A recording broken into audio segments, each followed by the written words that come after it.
اللہ تعالیٰ قرآن پاک میں ارشاد فرماتا ہے کہ تم ہرگز بھلائی کو نہیں پہنچ سکتے جب تک تم اپنی سب سے پیاری چیز اللہ تعالیٰ کی راہ میں قربان نہ کر دو۔ جو بندہ اللہ تعالیٰ کے بہت ہی قریب ہوتا ہے اس کو سخت آزمائشوں کا سامنا کرنا پڑتا ہے۔ یہی وجہ ہے کہ سب سے زیادہ آزمائش اور مشکلات اللہ تعالیٰ کے انبیاء کرام پر آئی، اس کے بعد صحابہ کرام تابعین پر، پھر اس کے بعد اللہ تعالیٰ کے نیک بندوں پر مصائب آئے۔ لیکن وہی بندہ کامیاب ہوتا ہے جو اللہ تعالیٰ کی رضا کو حاصل کرنے کے لیے اپنا سب کچھ قربان کر دے۔ حضرت ابراہیم علیہ السلام اللہ تعالیٰ کے وہ نبی ہیں جن کو پیدا ہونے سے لے کر آخری وقت تک آزمائشوں میں ڈالا گیا، لیکن وہ ہر آزمائش میں اللہ تعالیٰ کی رضا کو حاصل کرنے میں کامیاب رہے۔ یہی وجہ ہے کہ اللہ تعالیٰ نے حضرت ابراہیم علیہ السلام کو اپنا خلیل بنایا۔ اللہ تعالیٰ نے حضرت ابراہیم علیہ السلام کو آخری عمر میں ایک بیٹا عطا کیا جس کا نام حضرت اسماعیل رکھا گیا۔ اس لیے حضرت ابراہیم علیہ السلام کو اپنے بیٹے حضرت اسماعیل علیہ السلام سے بہت محبت تھی۔ حضرت اسماعیل ہی حضرت ابراہیم علیہ السلام کے بڑھاپے کا سہارا تھے۔ اللہ تعالیٰ کے دین کو آگے بڑھانے کے لیے ان کے چشم و چراغ تھے۔ یہی وجہ تھی کہ حضرت ابراہیم علیہ السلام کو حضرت اسماعیل سے بہت محبت تھی۔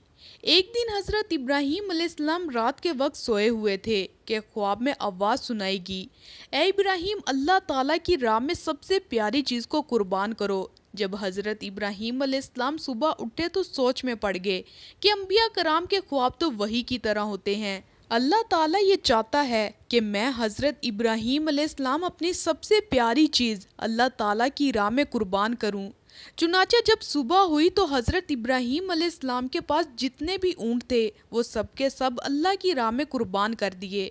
سب اونٹ قربان کرنے کے بعد اللہ تعالیٰ کا شکر ادا کرنے لگے۔ جب دوسری رات کو سوئے ہوئے تھے تو پھر وہی خواب آیا کہ سب سے پیاری چیز اللہ تعالیٰ کی راہ میں قربان کرو۔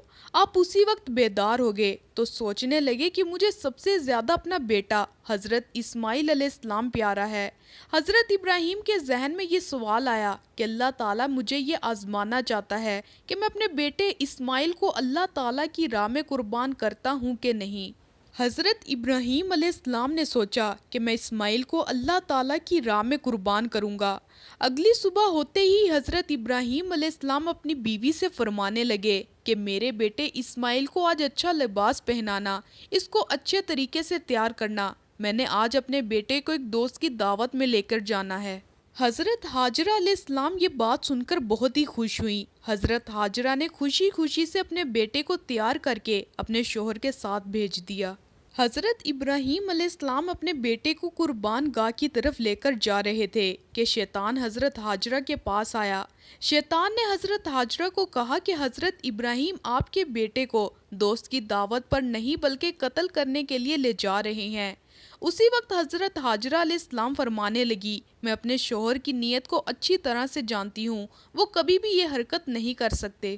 حضرت حاجرہ کا جواب سن کر شیطان کہنے لگا کہ حضرت ابراہیم نے اللہ تعالیٰ کی طرف سے ایک خواب دیکھا ہے کہ حضرت ابراہیم اپنے بیٹے کو اللہ تعالیٰ کی راہ میں قربان کریں۔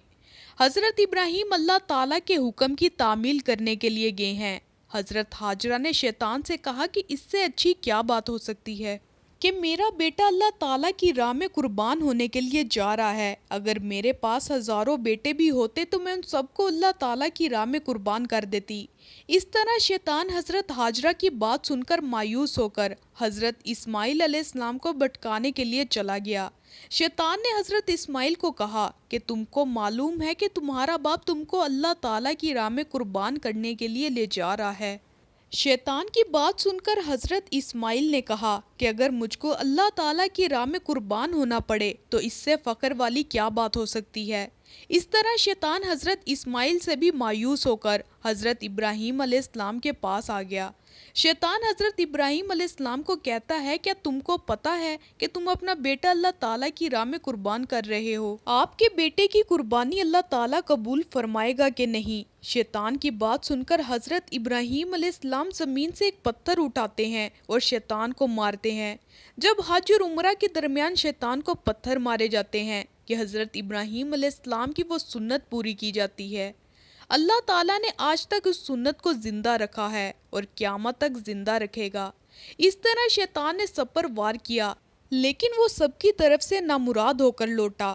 حضرت ابراہیم علیہ السلام اپنے بیٹے سے فرمانے لگے کہ آج میں تم کو اللہ تعالیٰ کی راہ میں قربان کرنے لگا ہوں، تاکہ وہ بات ظاہر ہو جائے کہ میں سب سے زیادہ محبت اللہ تعالیٰ سے ہی کرتا ہوں۔ میں اپنا سب کچھ اللہ تعالیٰ کی راہ میں قربان کر سکتا ہوں۔ حضرت اسماعیل علیہ السلام بولے کہ ابا جان، اس سے فخر کی بات میرے لیے اور کیا ہو سکتی ہے کہ مجھے اللہ تعالیٰ کی راہ میں میرے والد صاحب قربان کریں۔ حضرت اسماعیل نے کہا کہ ابا جان، میں آپ سے ایک عرض کرنا چاہتا ہوں کہ آپ بوڑھے ہیں اور میں آپ سے حد سے زیادہ محبت کرتا ہوں۔ میں چاہتا ہوں کہ آپ اپنی آنکھوں پر پٹی باندھ لیں، آپ سے مجھ کو قربان کرتے ہوئے برداشت نہیں ہوگا۔ ابا جان، آپ میرے ہاتھوں اور ٹانگوں کو کسی رسی سے باندھ دے اور اللہ تعالیٰ کی رضا کے لیے مجھے قربان کر دیں۔ حضرت اسماعیل علیہ السلام کی بات سن کر حضرت ابراہیم نے اپنے بیٹے کو گلے سے لگا لیا۔ اس کے بعد حضرت ابراہیم نے اپنی آنکھوں پر ایک پٹی باندھ لی۔ حضرت اسماعیل کے ہاتھوں اور پاؤں کو باندھ کر ایک جگہ پر لٹایا۔ جب حضرت ابراہیم نے چھری کو اپنے بیٹے کی گردن کے پاس کیا تو آپ نے آسمان کی طرف دیکھ کر کہا، یا رب، اگر تو مجھے ہزاروں اسماعیل عطا کرتا تو میں سب کو آپ کی راہ میں قربان کر دیتا۔ مجھے سب سے زیادہ محبت آپ ہی سے ہے۔ جب حضرت ابراہیم حضرت اسماعیل علیہ السلام کی گردن پر چھری پھیرنے لگے تو اللہ تعالیٰ نے حضرت جبرائیل علیہ السلام کو حکم فرمایا کہ جنت میں سے ایک دمبا لے جا کر حضرت اسماعیل کی جگہ پر لٹا دیں۔ ادھر اللہ کے پیارے نبی اپنے بیٹے کی گردن پر چھری چلا رہے ہیں۔ وہ چھری حضرت اسماعیل کی گردن پر نہیں چل رہی کہ اس چھری کو اللہ تعالیٰ کی طرف سے کاٹنے کا حکم نہیں تھا۔ اسی طرح جب حضرت جبرائیل علیہ السلام جنت سے کسی جانور کو حضرت اسماعیل کی جگہ پر لٹا دیتے ہیں، جب دمبا حضرت ابراہیم کے بیٹے کی جگہ پر لٹایا جاتا ہے تو چھری اللہ تعالیٰ کے حکم سے چل پڑتی ہے۔ چھری دمبے کی گردن کو کاٹ دیتی ہے۔ حضرت ابراہیم دمبے کی گردن کو کاٹ دیتے ہیں، خون بہنا شروع ہو جاتا ہے۔ حضرت ابراہیم خون دیکھ کر اللہ تعالیٰ کا شکر ادا کرتے ہیں، یا اللہ، آپ نے مجھے سب سے پیاری چیز اپنی راہ میں قربان کرنے کی توفیق دی۔ اس کے بعد حضرت ابراہیم علیہ السلام اپنی آنکھوں سے پٹی ہٹاتے ہیں تو آپ دیکھتے ہیں کہ اسماعیل کی جگہ ایک جانور ذبح ہوا ہے اور اسماعیل آپ کے پاس صحیح سلامت کھڑے ہیں۔ اس طرح اس قربانی کے بعد اللہ تعالیٰ کی طرف سے یہ آواز آتی ہے کہ اے ابراہیم، تیرے اس عمل کو تا قیامت زندہ رکھا جائے گا۔ تیری سنت کو زندہ رکھنے کے لیے مسلمان ہر سال جانور قربان کریں گے۔ اس دن کو پوری دنیا میں عید الاضحیٰ کے نام سے منایا جاتا ہے۔